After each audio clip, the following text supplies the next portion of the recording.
ভিত্তিতে জানতে পারি যে মহাস্থানগড়ে সাজাপ্রাপ্ত আসামি শিবলুর রহমান বিভিন্নভাবে আমরা অভিযান পরিচালনা করি এবং সে দীর্ঘদিন থেকে পলাতক থাকা অবস্থায় তাকে সক্ষম করা অবস্থা বা গ্রেপ্তার করা সম্ভব হচ্ছিল না। পরবর্তীতে গতকালকে আমরা বিশেষ অভিযান মাধ্যমে জানতে পারি যে এবং বিশেষ গুপ্তচর নিয়োগ করে আমরা সোর্সের মাধ্যমে জানতে পারি যে সে কৃষকে জমিতে কাজ করতেছে।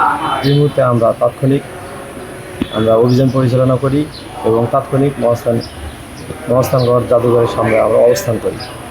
পরবর্তীতে তাকে দেখা যায় যে দীর্ঘ সময় আমরা তাকে অবজার্ভ করে দেখা যায় যে সে জমিতে সে কৃষক হিসেবে কাজ করতেছে এবং ধান রোপণ করতেছে, বীজ রোপণ করতেছে। ওয়ালটন আবারও মিলিয়নিয়ার অফারে ওয়ালটন ফ্রিজ কিনে আপনিও হয়ে যেতে পারেন মিলিয়নিয়ার।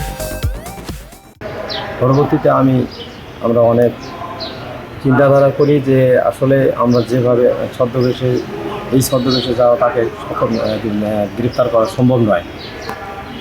পরবর্তীতে আমি কৃষক সেজে একটা লুঙ্গি ধার করে একজনকার কাছ থেকে নিয়ে পরবর্তীতে আমরা নদীর পাশ দিয়ে কোল ঘেঁষে ভুট্টা বাড়ি খেতে দিয়ে তার কাছে যাই এবং তাকে গ্রেপ্তার করার জন্য সক্ষম হওয়ার পরবর্তীতে তাকে অফিসার ইনচার্জকে অবগত করি।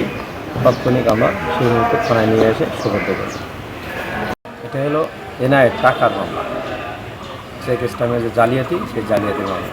টাঙ্গাইল কালীহাতি থানার মামলা, সাজাপ্রাপ্ত আসামি 6 মাসে সে 7 কারাদণ্ড। মামলাটা 19 সালের মামলা।